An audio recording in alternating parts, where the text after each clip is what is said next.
গত সপ্তাহে আইসিসি টি-20 বোলারদের র্যাঙ্কিংয়ে শীর্ষে উঠেছিলেন ভারতীয় স্পিনার বরুণ চক্রবর্তী। টি-20তে ব্যাটসম্যান ও অলরাউন্ডার র্যাঙ্কিংয়ে আগে থেকেই শীর্ষে ছিলেন দুই ভারতীয় অভিষেক শর্মা ও হার্দিক পান্ডিয়া। চলতি সপ্তাহের হালনাগাদেও এই তিনজনই আছেন শীর্ষে। শীর্ষস্থান থেকে এশিয়া কাপ সুপার 4 ম্যাচে আজ দুবাইয়ের বাংলাদেশের বিপক্ষে মাঠে নামবেন অভিষেক বরুণরা। ওমানের বিপক্ষে ম্যাচের আগে অভিষেকের রেটিং ছিল 884। এরপর ওমানের বিপক্ষে খেলেন 15 বলে 38 রানের ঝড়ো ইনিংস। পরের ম্যাচে পাকিস্তানের বিপক্ষে খেলেন 39 বলে 74 রানের এক বিধ্বংসী ইনিংস। এই দুই ইনিংসে অভিষেকের রেটিং বেড়ে হয়েছে 907। মাত্র 21 ম্যাচের ক্যারিয়ারেই টি-20 ইতিহাসের চতুর্থ সেরা রেটিংয়ে পৌঁছে গেছেন অভিষেক। তার উপরে এখন আছেন শুধু তিনজন।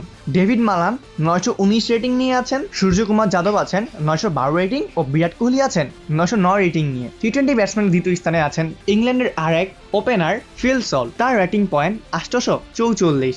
মানে অভিষেকের সঙ্গে তার পার্থক্যটা অনেক। তৃতীয় স্থানে উঠে এসেছেন তিলক বর্মা, সরিয়ে দিয়েছেন জস বাটলারকে। সবচেয়ে বড় লাভ দিয়েছেন বাংলাদেশের সাইফ হাসান। আফগানিস্তানের বিপক্ষে 30 ও শ্রীলঙ্কার বিপক্ষে 61 রান করে এক লাফে 224তম স্থান থেকে উঠে এসেছেন 81তম স্থানে। শ্রীলঙ্কার বিপক্ষে 50 করা তাহিদ হৃদয় এগিয়েছেন 7 ধাপ, উঠে এসেছেন 41 নম্বরে। দারুণ পারফর্ম করা বরুণের রেটিং বেড়েছে 733 থেকে 747। দুয়ে থাকা নিউজিল্যান্ডের জ্যাকব ডাফির রেটিং 713।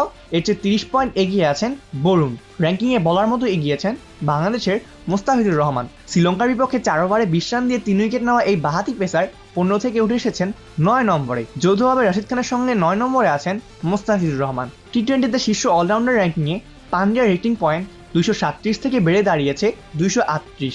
দ্বিতীয় স্থানে থাকে মোহাম্মদ নবীর রেটিং পয়েন্ট 231। অপূর্ব দাস, প্লেভাস নিউজ।